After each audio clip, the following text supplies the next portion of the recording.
मेरा नाम आयशा है। मैं लाहौर की एक सादा सी लड़की हूँ। अब 18 साल की हो चुकी हूँ। गांव का माहौल मुझे हमेशा से बहुत भाता था। शहर की हलचल से दूर, सब्ज खेतों, नहर के किनारे और पीपल के बड़े-बड़े दरख्तों वाला वो गांव, जहां मेरी दादी का घर था। इस बार अम्मी ने मुझे अकेले भेज दिया, क्योंकि दादी की तबीयत ठीक नहीं थी और घर का काम संभालने वाला कोई नहीं था।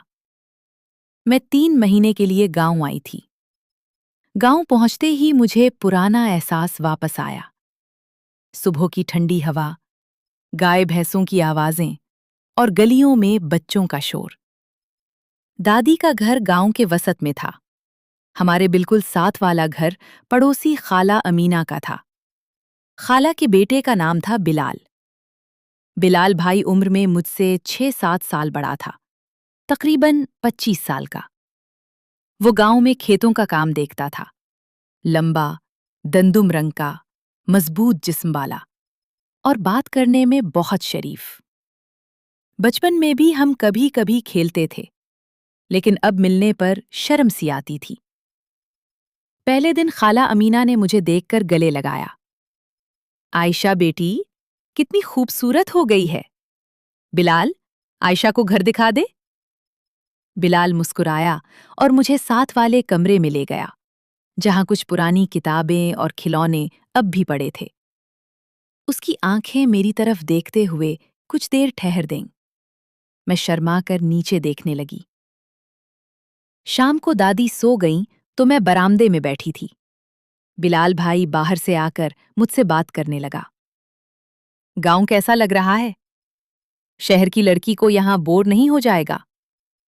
मैंने हंसकर कहा, नहीं भाई, मुझे तो बहुत अच्छा लगता है। हम देर तक बातें करते रहे। वो मुझे गांव की कहानियां सुनाता, खेतों के बारे में बताता। उसकी आवाज में गहराई थी जो दिल को छू जाती। अगले चंद दिन मामूल के मुताबिक गुजरे। मैं दादी का काम करती, कभी कभी नहर किनारे टहलती। बिलाल भाई अक्सर मुझे देखकर मुस्कुराता। एक दिन बारिश हुई तो घर में बिजली चली गई। बिलाल ने लालटेन लेकर हमारे घर आकर बैठ गया। दादी सो रही थीं। हम दोनों बैठे बातें कर रहे थे। हवा ठंडी थी। उसने मुझे एक पुरानी कहानी सुनाई, जब हम बच्चे थे और गांव में छपन छुपाई खेलते थे। बातों बातों में उसका हाथ मेरे हाथ के करीब आ गया। मैंने हटाया नहीं। वो आहिस्ता से मेरा हाथ पकड़कर बोला, आयशा, तुम बहुत प्यारी हो। मेरे दिल की धड़कन तेज हो गई। मैंने कुछ नहीं कहा, सिर्फ मुस्कुरा दी। उस रात वो देर तक बैठा रहा। जब जा रहा था तो मेरे सर पर हाथ फेर कर चला गया। उसके बाद हमारी मुलाकातें बढ़ने लगीं। वो मुझे खेतों में ले जाता। आओ, तुम्हें अपने नए भैंस के बछड़े दे दिखाता हूं। वहां कोई नहीं होता था। हम दरख्त के नीचे बैठते। वो मुझे करीब खींच लेता। उसके सीने की गर्मी मुझे महसूस होती। उसने पहली बार मुझे गले लगाया। मैंने भी उसकी कमर से लिपट कर रहा दिया। उसका जिस्म बहुत मजबूत था। आयशा, मैं तुम्हें देखकर रह नहीं सकता, उसने मेरे कान में आहिस्ता से कहा। उसके होंठ मेरे गाल को छू गए, फिर आहिस्ता आहिस्ता मेरे होंठों तक पहुंच गए। पहला बोसा बहुत नर्म था। मैंने आंखें बंद कर ली। उसकी जबान ने मेरे मुंह में घुसकर मेरी जबान से मिलने की फिर उसने अपनी गर्म छुरी को मेरे फूल के करीब लाया। डरो मत, मैं आहिस्ता करूंगा, वो बोला। मैंने आंखें बंद कर लीं। उसने दबाव डाला। पहले थोड़ा सा दर्द हुआ, फिर एक अजीब भरपूर एहसास। वो आहिस्ता आहिस्ता अंदर दाखिल हुआ। जब मुकम्मल तौर पर अंदर था तो रुक गया और मुझे बोसे देने लगा। फिर हरकत शुरू हुई, आहिस्ता, फिर तेज। हम दोनों एक दूसरे से लिपटे हुए थे। उसकी सांसें तेज थीं। आयशा, तुम बहुत तंग और गर्म हो। مجھے پاگل کر رہی ہو، وہ بار بار کہتا۔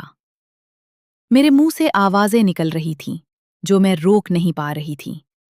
اس نے مجھے اٹھا کر دیوار سے لگایا اور تیز تیز دھکے دینے لگا۔ جب عروج کا لمحہ آیا تو مجھے لگا جیسے پورا جسم کانپ اٹھا ہو۔ وہ بھی میرے اندر ہی اپنا پیار بھر گیا۔ اس کے بعد ہمارے ملنے کا سلسلہ روز کا ہو گیا۔ کبھی کھیتوں میں گندم کے ڈھیروں کے پیچھے، کبھی نہر کے کنارے درختوں تلے، کبھی رات کو چھت پر جب سب سو جاتے۔ ایک رات بہت خوبصورت تھی، چاندنی چھا رہی تھی۔ بلال نے مجھے چھت پر بلایا۔ ہم دونوں چادر بچھا کر لیٹ گئے۔ اس نے مجھے اپنے سینے سے لگایا۔ ہم باتیں کر رہے تھے کہ اچانک اس نے مجھے اوپر کھینچ لیا۔ میں اس کی گود میں بیٹھ گئی۔ اس کی طاقت میرے نرم مقام پر دباؤ ڈال رہی تھی۔ میں نے خود ہی نیچے بیٹھ کر اسے اندر لینے کی کوشش کی۔ آہستہ آہستہ وہ مکمل اندر چلا گیا۔ میں اس پر اوپر نیچے حرکت کرنے لگی۔ وہ میرے سینوں کو دبوچ رہا تھا اور مجھے چوم رہا تھا۔ عائشہ میری جان، تم بہت پیاری ہو۔ اس کی آواز میں محبت تھی۔ ہم لمبے وقت تک اسی طرح جڑے رہے۔ اس بار میں اوپر تھی، اس لیے احساس اور بھی گہرا تھا۔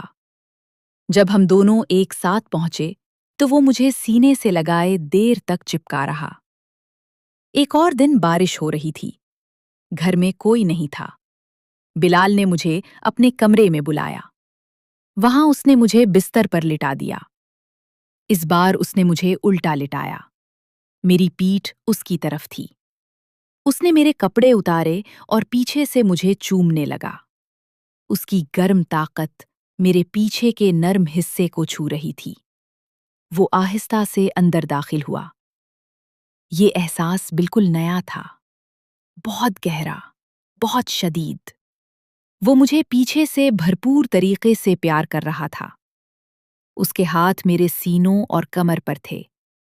ہر دھکے کے ساتھ میں تڑپ اٹھتی۔ بارش کی آواز ہماری آوازوں کو چھپا رہی تھی۔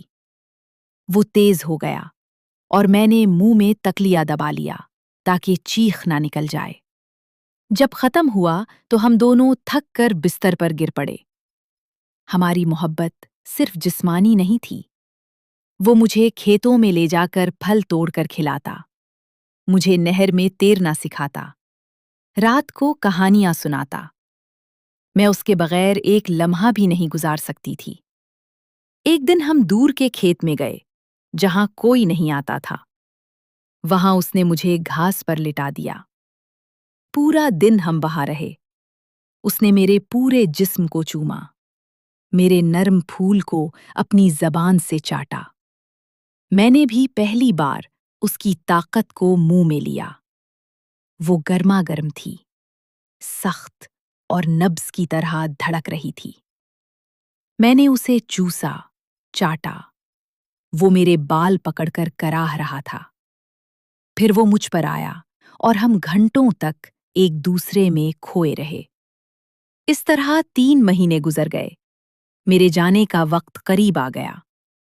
آخری رات ہم نہر کے کنارے گئے۔ چاند کی روشنی میں اس نے مجھے گلے لگایا۔